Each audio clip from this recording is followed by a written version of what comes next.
Bonjour tout le monde, je suis très content de vous retrouver aujourd'hui. Voilà, on va parler du Racing Club de Strasbourg. On va faire le point concernant le mercato, concernant les arrivées et les départs dans cette vidéo. Mais avant de commencer, je rappelle, vous pouvez venir me parler directement sur Instagram. Le lien est dans la description. Et puis, je vous encourage également à vous abonner à ma chaîne. On est bientôt 6000. C'est gratuit et ça fait vraiment plaisir. Bref, on est parti, le Racing Club de Strasbourg qui a enchanté la saison dernière. On a terminé septième et donc on va jouer la Coupe d'Europe cette saison, le quatrième et dernier tour préliminaire de la Conference League. Les matchs auront lieu au mois d'août, donc fin août. Le tirage au sort aura lieu déjà lundi prochain. Grand retour donc pour le Racing Club de Strasbourg sur la scène européenne. La dernière fois, ça s'était pas vraiment bien passé. On avait perdu dès le tour préliminaire de l'Europa League. C'était une défaite face à l'Eintracht Francfort. De manière générale, il faut remonter très très loin pour une dernière victoire du Racing Club de Strasbourg en Coupe d'Europe. En fait, la dernière fois que le Racing a passé un tour, c'était lors de la saison 2005-2006. On avait atteint les huitièmes de finale de l'Europa League. Donc voilà, ça fait pratiquement 20 ans. Et vous allez voir qu'il y a plein de joueurs qui n'étaient même pas nés à cette époque. Le grand retour donc du Racing Club de Strasbourg a mis effectivement plein d'ambitions du côté du club, notamment en Ligue 1 avec effectivement le grand retour du championnat de France. Ce sera le dimanche 17 juillet pour un très grand derby de l'Est. On va se déplacer du côté du FC Metz, le FC Metz qui est promu en Ligue 1, donc le grand retour des Messins en première division. Gros choc donc tout de suite pour cette première journée.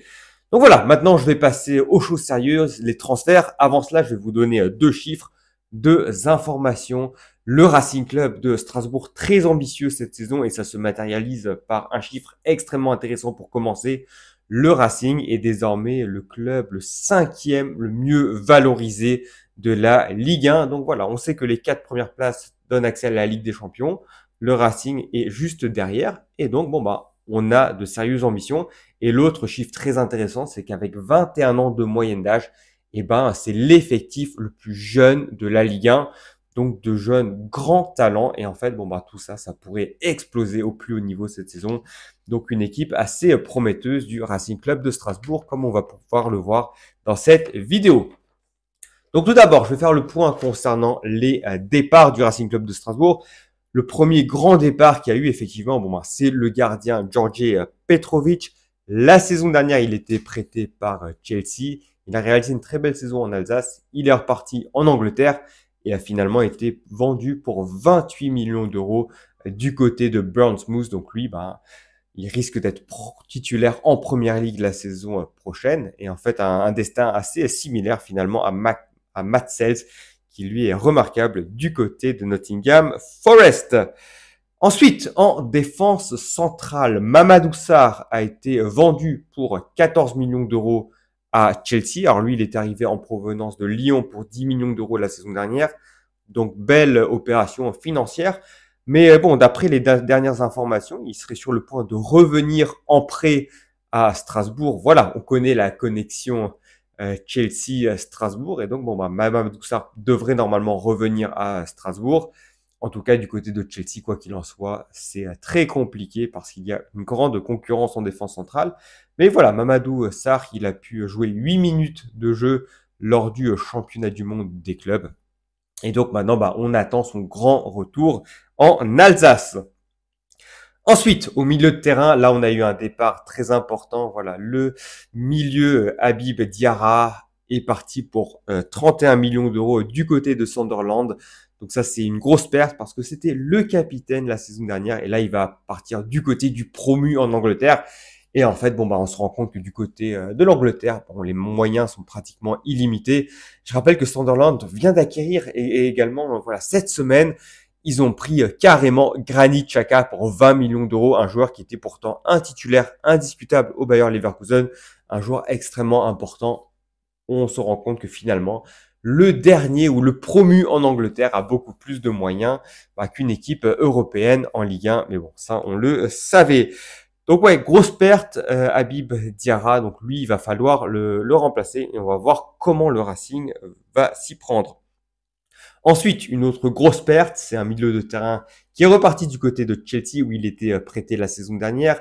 Andrei Santos, c'était le joueur le mieux valorisé de l'effectif la saison dernière.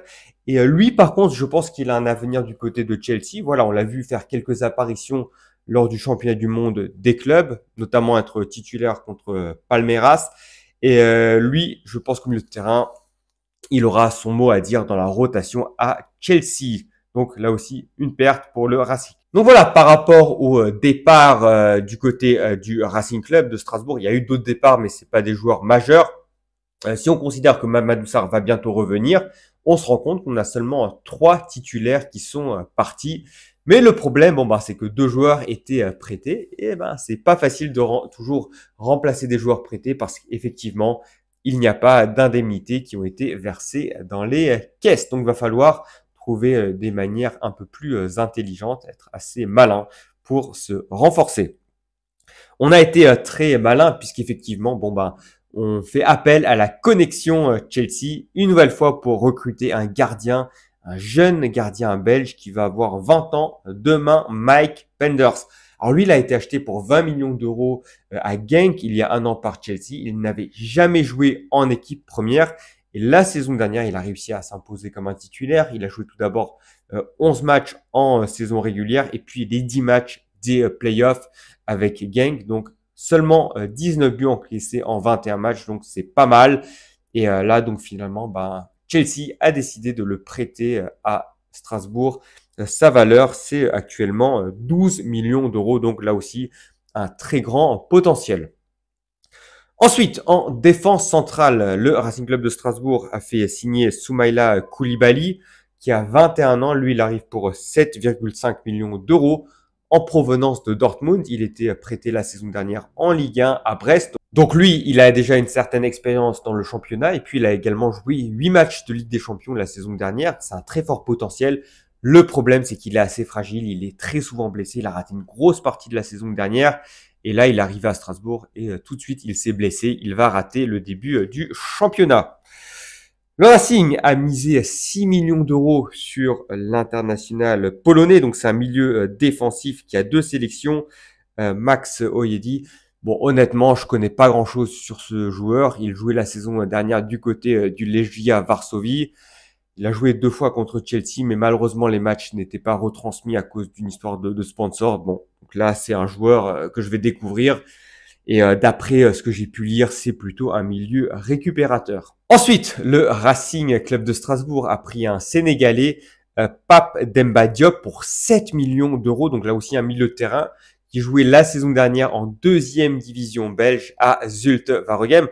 D'après Transfermarkt, il est valorisé à 1 million d'euros. Donc, c'est un gros pari. Mais apparemment, plein d'autres clubs européens étaient intéressés par sa venue. Je rappelle qu'il a été meilleur buteur de la Coupe d'Afrique des Nations des moins de 20 ans. Donc voilà ce que j'ai pu lire sur ce joueur. Mais effectivement, on va le découvrir là aussi.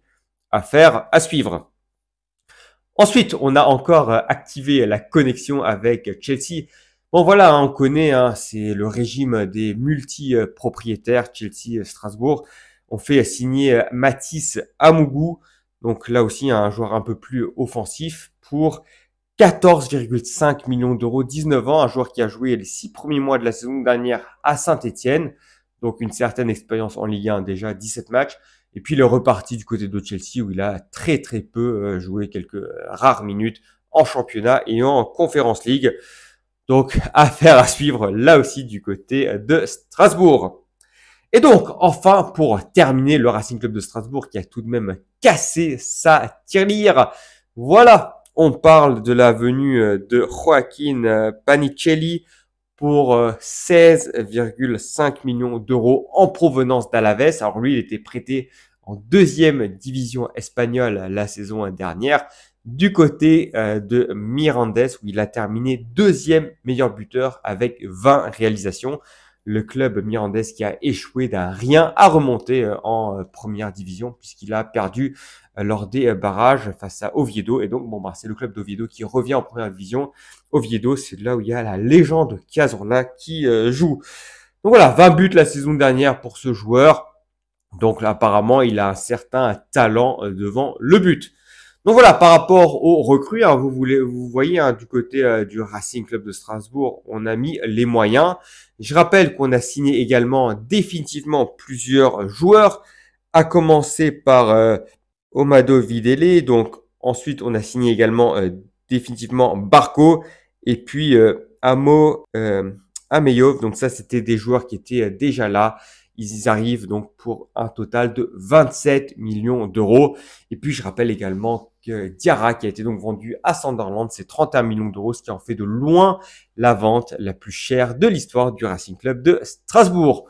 Donc voilà, par rapport au mouvement qu'il y a eu cet été, pour l'instant, la bonne nouvelle, c'est qu'Emmanuel Emega est toujours là. Voilà, il a été meilleur buteur la saison dernière en Ligue 1 avec 14 millions d'euros. Et puis l'autre talent, Dylan Bakwa, est toujours présent aux côtés du Racing Club de Strasbourg. Et normalement, cette saison, Emega sera le capitaine du Racing Club de Strasbourg. Donc voilà ce qu'on pouvait dire par rapport au Racing. Un mot concernant les matchs de préparation. Pour l'instant, c'est une victoire 2-1 contre Nancy, une défaite 3-1 contre Galatasaray. Et puis Strasbourg va encore jouer 3 matchs ce soir contre l'Udinese et puis encore 2 matchs contre des clubs de Bundesliga, contre Heidenheim et contre Mayence, avant donc le grand match le 17 août contre le FC Metz pour cette première journée de Ligue 1. Donc voilà, par rapport à ce qu'on pouvait dire du Racing Club de Strasbourg aujourd'hui, je vous remercie de m'avoir suivi jusqu'au bout et on se dit donc à très bientôt pour parler de plus de foot. Ciao, ciao!